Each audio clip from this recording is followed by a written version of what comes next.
আমি মৃত্যুৰ পৰা বাচিবৰ কাৰণে অশেষ যত্ন কৰোঁ, কিন্তু কোনেও আজিলৈকে বাচিব পৰা নাই।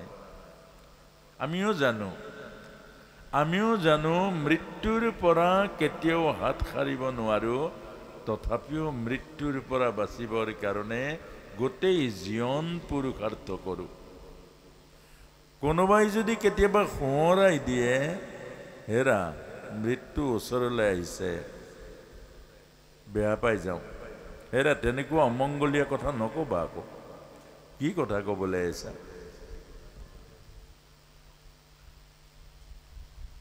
আমি পাহৰি থাকিব বিচাৰোঁ। কেলে বাৰু? এই মানুহজনে সমস্যাটো নুবুজে কেলে? এডাল ৰছী তলমি আছে, তলত অজগৰে মুখ মেলি আছে, নিগনি কাটি আছে, কোন মুহূৰ্তত কাটি শেষ কৰি দিব অজগৰৰ মুখত পৰিব, কোনো নিৰাকাৰ নাই, কোনো ইয়াৰ সময়ৰ নিৰ্ধাৰিত নাই। ইয়াৰ কাৰণ হ'ল এই সমস্যা পাহৰি থাকিবৰ কাৰণে, মৃত্যুক নাম নুশুনাকৈ থাকিবৰ কাৰণে, মৃত্যুৰূপী সত্যক অস্বীকাৰ কৰিবৰ কাৰণে আমি এই মানুহজন, ওলমি থকা মানুহজনৰ ওপৰত এটা মৌ বাহ আছিলে, আৰু তাৰ পৰা এফটা দুফটা যেতিয়া মৌ জল পৰিবলৈ আৰম্ভ কৰিলে, জিভাখন উলিয়াই দিলে, মৌ জল যেতিয়া জিভাত পৰিবলৈ আৰম্ভ কৰিলে, মানুহজনে মৌ খোৱা জল জিভাত পৰাৰ পাছত আচল জীৱনৰ সত্যটো পাহৰি গ'ল। আমি বৰ পাহৰি আছোঁ। আমি বৰ যে সংসাৰৰ মৌ জল পান কৰিছোঁ, বিষয়ৰ সুখবোৰ যেতিয়া মৌজল বুলি কৈছেগে, আমি বিষয়ৰ সুখবোৰ যেতিয়া পাইছোঁ, পুত্ৰ পাইছোঁ, বোৱাৰী পাইছোঁ, ভোগ পাইছোঁ, নিত্য নতুন নতুন ভোগ আমাৰ চকুৰ সন্মুখলৈ আহিছে, নিত্য নতুন নতুন ভোগ। আৰু এইবোৰ ভোগত, এইবোৰ আসক্তিত, এইবোৰ নাতি নাতিনীৰ মৰম স্নেহত ডিঙিত ধৰি খোৱা চুমাটোৱে আমাক জীৱনৰ সত্যক পাহৰি ৰাখিছে। আৰু ওলমি থকা ৰছীডাল হ'ল আমাৰ প্ৰত্যেকৰে আয়ুস ৰছী। আমি প্ৰতিজন সংসাৰী মানুহ আয়ুস ৰছীত ওলমি আছোঁ, আৰু এই ৰছীডালো আমাৰ দিন আৰু ৰাতি ৰূপে কুটি আছে। প্ৰতিদিন প্ৰতি ৰাতি দিন হ'ল বগা মেকুৰী, বগা নিগনি, আৰু ৰাতি হ'ল কলা নিগনি। এই ৰাতি আৰু দিন, এই দুইটাই আমাৰ আয়ুস ৰেখাডাল কুটি আছে। আমি জন্ম দিন পাতি আনন্দ কৰিছোঁ, কিন্তু জীৱনৰ সত্যক বিচৰাৰ কাৰণে, জীৱনৰ সত্যৰ অনুসন্ধান কৰাৰ কাৰণে, যাক পাবলৈ আহিছিলোঁ তাক পাবৰ কাৰণে আমি পাহৰি থাকোঁ, সময়ৰ আজৰি নাই। এই কথাটোৱে সংসাৰী মানুহৰ দুৰ্ভাগ্য। সংসাৰী মানুহে, ভাগৱতে কৈছে সত্যম পৰম ধীমহি, প্ৰথম শ্লোকতে কৈছে ধৰ্ম প্ৰযুজিত কৈতবহত্ৰ পৰম নিৰ্মুচ্চাৰণম সতম বেদং বাস্তৱ মন্ত্ৰ বস্তু শিৱদম তাপত্ৰয়োন্মলনম। শ্ৰীমদ্ ভাগবতে মহামুনিকৃতি কিংবা পৰৰিচ্ছৰঃ সদ্য হৃদয়বৰুদ্ধতে কৃতিভি শুশ্ৰূষিস্তৎক্ষণাৎ। এটা ভাগবতৰ দ্বিতীয় শ্লোক। অৰ্থাৎ যে হে মানুহ, হিংসা আৰু কপটতাক বাদ দি ভাগৱত ধৰ্ম পালন কৰা, হৃদয়ৰ মাজত কৃষ্ণই নিবাস কৰিব আনন্দ ৰূপে, হৃদয়ানন্দ ৰূপে, পৰমানন্দ ৰূপে, কেৱল আনন্দ ৰূপে। কিন্তু আমি ভাগৱত ধৰ্ম পালন নকৰোঁ। আমি আসক্তিৰ ধৰ্ম, স্বাৰ্থৰ ধৰ্ম, আমি কামনা আৰু বাসনা ৰাখি এইবোৰ ধৰ্মত অধিক গুৰুত্ব দিওঁ। প্ৰথম শ্লোকত সেইটো কৈছে যে জন্মাদ্যস্য য়তঃ নয়তিতৰত স্বাৰ্থস্য অভিজ্ঞস্বৰাট তেন ব্ৰহ্ম হৃদযো আদি কবৈ মুহ্যন্তি য়ৎসূৰয় তেজো বাৰি মৃদম যথা বিনিময় অত্ৰতি স্বৰ্গম মৃষা ধন্যস্তেন সদা নিৰস্তকুহকম সত্যম পৰম ধীমহি। হে মানুহ, এই মায়াৰ সংসাৰ, মায়া মানে হ'ল সঁচা সঁচা লাগিলেও চব মিছা। পুত্ৰ সঁচা সঁচা লাগে কিন্তু মিছা, কন্যা সঁচা সঁচা লাগে মিছা, আৰু ময়ো সঁচা সঁচা লাগে কিন্তু মিছা। এই গোটেই সংসাৰখন মিছা।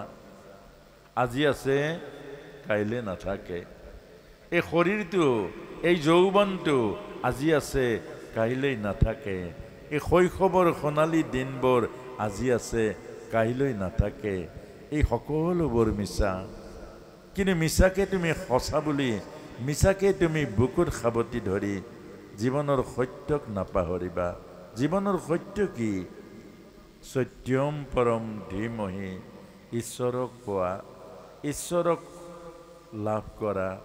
আৰু যাক পালে আৰু পাবলৈ নাথাকে, যাক পালে জনম জনমৰ দুখ দূৰ হৈ যায়, যাক পালে জন্ম মৃত্যুৰ পৰা পৰিত্ৰাণ হৈ যায়, আৰু সেই ঈশ্বৰক পোৱা। বাকীবোৰ চব মিছা। আপুনি ঘৰ বনাবলৈ অহা নাই সংসাৰলৈ, আপুনি ল'ৰা ছোৱালীৰ লগত জীৱনৰ সৰ্বোচ্চ সময় দিবৰ কাৰণে অহা নাই। এইবোৰ এদিন আপোনাক এৰি দিব। আপুনি আহিছে সত্যম পৰম ধীমহি, সত্যক পাবলৈ, ঈশ্বৰক পাবলৈ। আৰু সেই ঈশ্বৰক পাবৰ কাৰণেইতো মানৱ জন্ম, আৰু সেই ঈশ্বৰক পাবৰ কাৰণেইতো শ্ৰেষ্ঠ মানৱজনী পাইছোঁ। আৰু অসংখ্য কষ্ট আৰু দুখৰ মাজত। আৰু এইবাৰ যদি মানৱজনী হেৰাই যায়, এইবাৰ যদি ঈশ্বৰক পোৱাৰ পৰা বঞ্চিত হওঁ, আৰু কোটি কোটি জন্ম আকৌ দুখ আৰু কষ্ট, জনী যাতনা লাভ কৰিম। গতিকে এই কাহিনীটোৰ দ্বাৰা আমাক কৈছে, হে মানুহ, জীৱনৰ সত্যক বুজা, জীৱনৰ সত্যক জনা, যে জীৱনৰ সত্যই হ'ল প্ৰভুৰ চৰণ, জীৱনৰ সত্যই হ'ল প্ৰভুৰ প্ৰাপ্তি, কামনা মুক্তি, বাসনা শূন্য কৰা, আৰু জীৱনক ঈশ্বৰৰ ৰাজ্যলৈ লৈ যোৱা, জীৱনক মহাজীৱনলৈ পৰিৱৰ্তিত কৰা। আৰু এইটোতহে আমাক কৈছে পুৰুষাৰ্থ প্ৰয়োগ কৰা। এইটোৰ মাজতেহে জীৱনক বিচাৰি পাবা। গতিকে এই কাহিনীটোৰ মাজেৰে আজিৰ শ্ৰীমদ ভগৱদ গীতাৰ ৩য় দিনৰ আমি ব্যাখ্যা আৰম্ভ কৰিছোঁ। আজি আছে ৬ষ্ঠ অধ্যায় ধ্যান যোগ। ধ্যান যোগ, ধ্যান মানে জীৱনৰ লক্ষ্য প্ৰাপ্তিৰ সাধনা। ধ্যানৰ অৰ্থ হ'ল অন্তৰ্মুখী যাত্ৰা। আমি বহিৰ্মুখী যাত্ৰা ঈশ্বৰৰ পৰা আঁতৰাই নিয়ে। আমি বহিৰ্মুখী যিমান যাত্ৰা কৰিম নিজৰ পৰা আঁতৰি যাওঁ। অৰ্থাৎ দেহৰ কথা যিমান চিন্তা কৰিম আত্মাৰ পৰা আঁতৰি নাযাওঁ জানো? আমি দেহৰ কথা চিন্তা যিমান কৰিম আমি আত্মাৰ পৰা আঁতৰি যাওঁ। আৰু আমি কামনা বাসনাৰে ভৰা সংসাৰখন যিমান চিন্তা কৰিম ঈশ্বৰৰ পৰা আঁতৰি যাওঁ। এতিয়া ঈশ্বৰৰ লগত যোগ কৰিব দিছে, আত্মাৰ লগত, সঁচা বস্তুৰ লগত, সত্যৰ লগত যোগ কৰিব দিছে। মিছাৰ লগত যোগ কৰিলে অন্তিমত যে একো নাপায়। যে আমাক পঞ্চম অধ্যায়তে কৈছে, বাজি গাই নুপুহিবা। যি গায়ে অন্তিমত গাখীৰ নিদিয়ে। অৰ্থাৎ যদি মানৱ জীৱনৰ অন্তিমত যদি ঈশ্বৰক নাপায় বাজি গাই নহ'ল জানো? গাখীৰ খাম বুলি গোটেই গাইজনী পুহিলে, তাৰ পাছত দেখিলে বাজি গাখীৰ নিদিয়ে। গাখীৰ নোখোৱা নিদিয়া গাইজনীক পোহা আৰু ঈশ্বৰক নোপোৱা দেহৰ কামনা বাসনাৰ মাজত সোমোৱা একেটাই কথা। অন্তিমত সময় ঘূৰাই আনিব নোৱাৰিব। সময় যদি হাতৰ পৰা ওলাই যায় আকৌ সময় আনিব পাৰিব জানো? যে এইবাৰ ভুল হৈ গ'ল, যে মই 80 বছৰ হৈ গ'ল প্ৰভুক নাম লোৱা নহ'ল, প্ৰভু আৰু মোক 10 বছৰ ৰিটাৰ্ণ কৰি দিয়া, 10 বছৰ মোক বঢ়াই দিয়া বা ঘূৰাই দিয়া, পাৰিব জানো? এইকাৰণে আমাক এই কথাটো বুজাইছে যে যিটো সৎ বস্তু, যিটো সত্য, যিটো সৎ, যাক পালে পাবলৈ নাই, যাক পালে আৰু জনম জনম দুখৰ পৰা মুক্ত হয়, এইটোক পাবলৈ যত্ন কৰক। এইটোৱে হ'ল আত্মতত্ত্ব বা এইটোৱে হ'ল ভগৱত তত্ত্ব। এতিয়া এইটোৰ কথা আমি 24 ঘণ্টাটো এবাৰ নাভাবোঁ, এইটোৱে আমাৰ দুৰ্ভাগ্য। আপোনালোকে চাবচোন, এই মানুহবিলাক কিমান সুন্দৰ সৃষ্টি কৰিলে প্ৰভুৱে, মুখবোৰ ইমান অন্ধকাৰ কেলে বাৰু? মুখৰ হাঁহিটো কিয় হেৰুৱাই পেলালে? এতিয়া হাঁহিবৰ কাৰণে ক্লাব খুলিছে, লাফিং ক্লাব। আপুনি তাত আধা ঘণ্টা হাঁহিবৰ কাৰণে পইচা দিব লাগিব 500 টকা। পইচা দি টিকট কাটি হাঁহিবলৈ যায় তাত।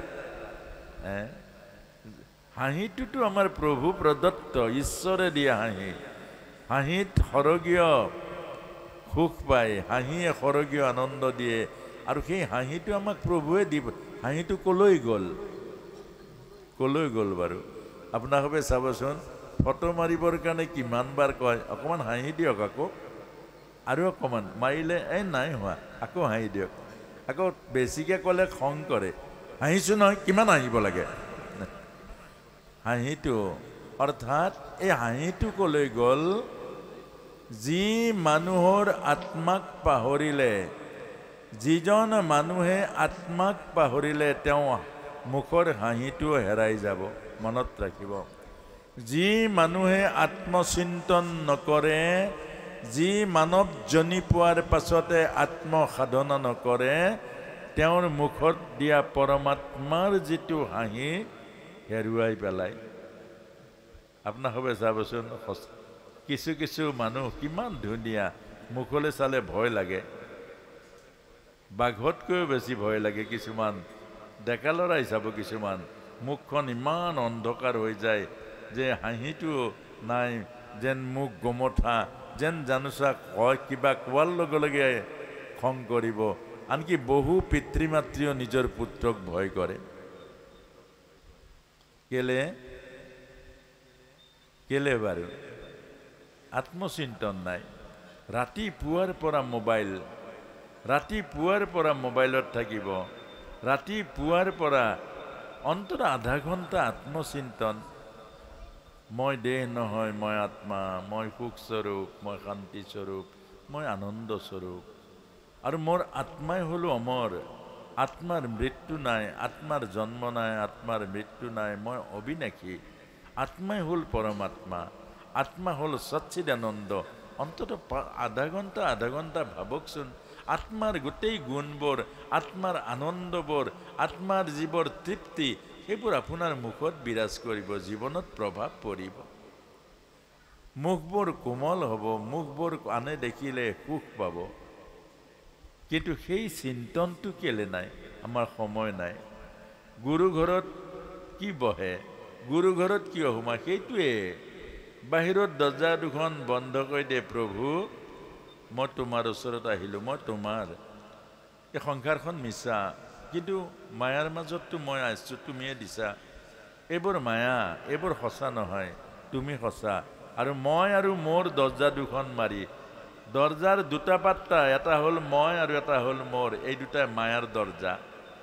সেইখন দৰ্জাখন বন্ধ কৰি প্ৰভুৰ ওচৰত সদায় যাওক, প্ৰভু তুমি সঁচা তুমি সত্য আৰু মই তোমাৰ ওচৰত আহিছোঁ মোক তোমাৰ ৰাস্তাৰে লৈ যাবা তোমাৰ সান্নিধ্যত ৰাখিবা আৰু মই যিবোৰ কৰিছোঁ এইবোৰ সকলো তোমাত অৰ্পণ কৰিছোঁ এইবোৰ তোমাৰ মোৰ এই যে ব্ৰজধামত ভগৱান কৃষ্ণ কিয় থাকে জন্ম পালেতো মথুৰাত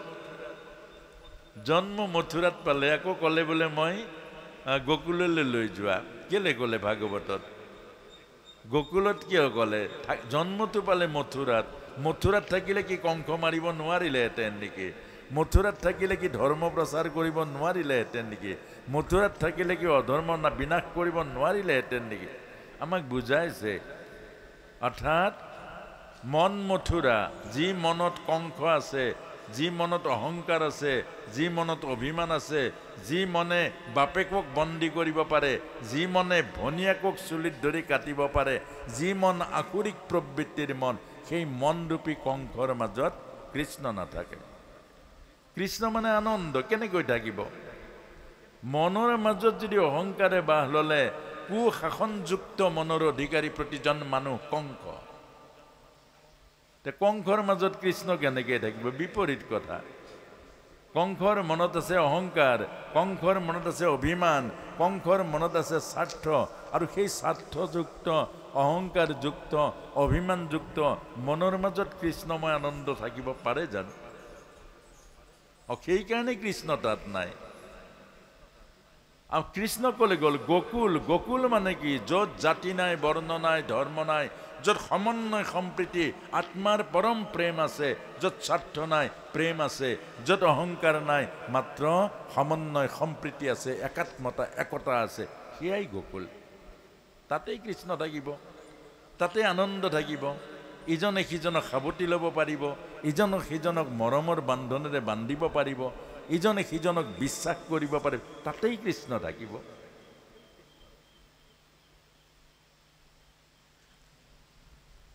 আৰু সেই কথাটোৱে উদ্ধৱে এদিন আমাক আকৌ এটা লীলা কৰি বুজাইছে ভগৱান কৃষ্ণৰ উদ্ধৱে গৈ নন্দ পিতাৰ ওচৰত গৈ কৈছে যে বাবা নন্দ आप सारा दिन क्या करते हो सारा दिन आप क्या करते हो अरे उद्धव जी कृष्ण का काम करता हूँ कृष्ण का प्रसाद लेता हूँ और कृष्ण भावना में ही रहता हूँ और क्या काम है और क्या काम है और तो कुछ काम नहीं है ये तो अकाम है कृष्ण का काम करता हूँ सब तो जगत कृष्ण रे काम जगत और की काम आसे सब प्रभुर काम এই যে আপুনি চাকৰি কৰিছে প্ৰভুৰ সেৱা কৰিছে এই যে খেতি কৰিছে প্ৰভুৰ সেৱা কৰিছে এই যে আপুনি নামঘৰ এইবিলাক সব প্ৰভুৰ সেৱা আপুনি কি লগত নিব আপুনি কি আনিছে আপোনাৰ তাত কি অস্তিত্ব আছে